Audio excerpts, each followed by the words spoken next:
Buna görə mənə qızasınız, amma doğrular acı olur. Mən belə qənaətə gəlmişəm ki, Azərbaycan xalqının heç vaxt problemləri çözülməyəcək. Məmurlar da istədiyi kimi at oynadacaq. İqtidara kim gəlir gəlsin, Əli Kərimov da gəlsə eyni davam edəcək, İsa Qəmbər də gəlsə eyni davam edəcək, Etibar Məmmədov da gəlsə eyni davam edəcək. Heç bir şey dəyişməyəcək. Çünki Azərbaycan xalqı bunu istəmir. Məsələn, YouTube-da açırsan bir canlı yayım və orada yazırsan ki, gəlin problemlərimizi danışaq. Cəmi cümlətəni 5 nəfər girir. Görmürlər deyil. Girirlər, çıxırlar.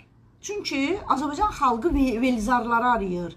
Azərbaycan xalqı bayramları arayır. Azərbaycan xalqı baboşları arayır.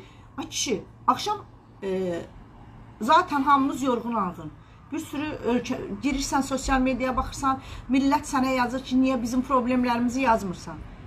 Demək, TikTok'da bir canlı yayım açdım. Dedilər ki, mənə, ya TikTok deyil bunu. Çünki Azərbaycan xalqı daha çox TikTok'dadır. Tamam dedik. Və sonra da statistika gəlir də, neçə nəfər girib çıxıb. Demək, başından sonuna qədər 4000 nəfər girib çıxdı. Girdi, gördü, çıxdı. Hamısı da orada sorunu görür. Bax, dinləməyə belə qorxan bir topluluğumuz var. Cəmi cümlətəni başından sonuna 8 nəfər dinlədi. Yəni, bəlli ki, sadəcə 8 nəfərin sorunu var. Və girib çıxanların içərisində qohum əqrəbəm də var, onu da sizə deyim. Yerdə qalanı heç biri girib dinləmədi. Yazmayın, tamam, qorxursunuz. Ən azından üstdən dinləyə bilərsiniz, onu da yapmadılar. Çünki, baxın, əzizlərim, Velizarın evində, divanın üstündə xotuq kimi, eşeğin balası xotuq kimi atlanıb düşməsinə və baboşun evində bir qazanın üstünə qoyub, onu belə sonra loppur yeyib, sonra da gərməsinə, Bayram Nurlunun saçmalamasına gedib canlı yayımda 50.000 bir topluluq 50.000 izləyirsə, bu topluluğun demək ki, problemi yoxdur. Buna mən deyil, buna Azərbaycan devlətinin hakimiyyət dairələri də gedir, baxır. Və gəlirlər, məni izləyirlər, mənim kimiləri izləyirlər və görürlər ki, biz xalqın problemi var, xalq acdır. Elə əvvəz Zeynallını da. Məsələn, canlı yayım yazır, YouTube, girin görün TikTok'unda nə qədər adam izləyir. Deməli, digərlərində. Azərbaycan devləti statistik deyir ki, gedin görün. Xalqın problemi nədirsə, xalq daha çox orada olacaq. Gəlir, baxır, görür ki, xalqın problemindən danışan yerdə cəmi cümlətəni 5-6 nəfər var. Deyir ki, tamam, Nigar yalan danışır. Həqiqətən xalqın problemi olsa, bu xalq gələr Nigarı dinləyər də. Demək ki, xalqın bu dəqiqə bütün problemləri çözülüb.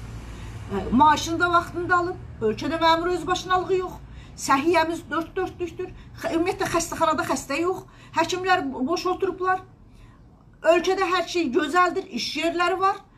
Bir dənə bu ölkənin tələbatını ödəyəcək cinsi azlıqlardır.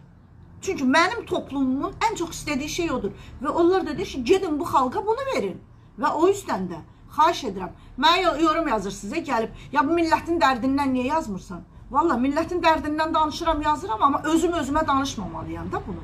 Mən bunu danışarkən, sən də gəlib oraya bir dənə ən azından bir bəyəni qoyub, onu etkiləşim yaptırmalısın. Yaptırmırsansa, bu sənin problemin, mənim problemim deyil. Və mən nə tərdə olsa Türkiyədəyim, burada belə kəndi yağımda qovrulub keçirəm. Ən azından hüquqlarımı qoruyurlar, ən azından haqqımı burada yemirlər. Amma vallahi kusura baxmayın, yenə deyirəm. Siz mənə qalxıb da, ay bizim burada problemimiz var, o problemimiz var. Mən çözmüşəm. Azərbaycan televiziyalarına qızıram. Niyə sabahdan axşama kimi siz ancaq Ukrayna, Rusiya, İsrail, İran deyirsiniz? Bizim xalqın dərdi yoxdurmu? Mən burada məsləkdaşlarımdan üzr istəyirəm. Xalqımızın dərdi zadı yoxdur, qardaşım. Dərdi olan millət gedib Velizarın xotuq kimi soncuqlamasına hədiyyələr atıb dinləməz. Dərdi olan millət gedib baboşun yeyib gəyirməsinə çiçək böcək atıb, uşağının boğazından kəsib çiçək boğaz atmaz. Dərdi olan millət gedib Bayram Nurlunun bilmirsə kişidir mi, arvaddırmı, sevgililərindən ayrılıb sevgililerine trip atmasını saatlerle izlemez. O yüzden incimeyin. Her toplum hak ettiğini yaşayır. Tamam, ben bunu genelleme yapmıram. Çok az bir kesim qalıb ki, kərkədanlaşmasın. Ne yazık ki, Azərbaycan sel də basacaq, ardı ardına basacaq, altyapını təmizləməyəcəklər, hak etdiyimiz üçündür. Ac da qalacaqsınız. Ukraynalı gəlib sənin dükkanlarında 2000-3000 maaş alanda sənin öz qızına 150 manat verən müdür başqa şeylər də təklif edəcək. Çünki sən bunu istəyirsən. İncimeyin.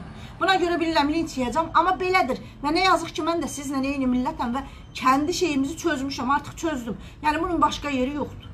Və illah da sizin başınıza yumruq dəyəndə hər kəs gəl məndən danışdı. Elə bir dünya yoxdur. Toplumu dəyişdirmək üçün fərqli dəyişdirəsən. Səhər tezdən özəlliklə girmişəm, keçirir, baxıram.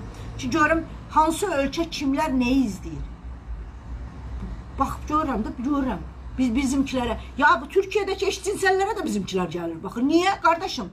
Niyə axı, niyə sizin başqa bir dərdiniz yoxdur mu? Gedin, Nigarı dinləməyin, yaxşı, Nigardan qorxursunuz, dinləməyin. Ha, bu qazini gedin dinləyin, yazıqdır. Heç olmasa orada da bir 500 nəfər onu izləsin də. Axı, o sənin üçün canın yarısını verir. Qazi açır canlı yayım, orada bir dənə oğlan var, belə oynayır da, musiqi falan qoyur, oynayır. Çünki psixoloji olarak rahatlayır da, ona gedib irad bildirirsiniz. Ya düşün bu cəmaatın yaxasından. Düşün, bu nə özümüzə nə düşmənçilikdir. Evlatlarınıza rəva gördüyünüz şeylərə bir baxın. Hamınız da yaşınızı var. Əksəriyyətində çox insan tanıyır, amma girirsən, orada görürsən də, girəndə üstdən baxsan, tak falan kəs gedir falan. Əksəriyyətiniz də yaşınızı başınızı almış insanlarsınız. Neysə, bilirəm, hamınız neyi niyət deyəcəksiniz, amma heç kusura baxmayın. Özünüzü dəyişdirmədiyiniz sürəcə ölkədəki problemləri dəyişə bilməyəsiniz, çözə də bilməyəsiniz. Bu saatdan etibarən hamınız özünüzdən başlayacaqsınız. Heç kusura baxmayın. Heç kusura baxmayın.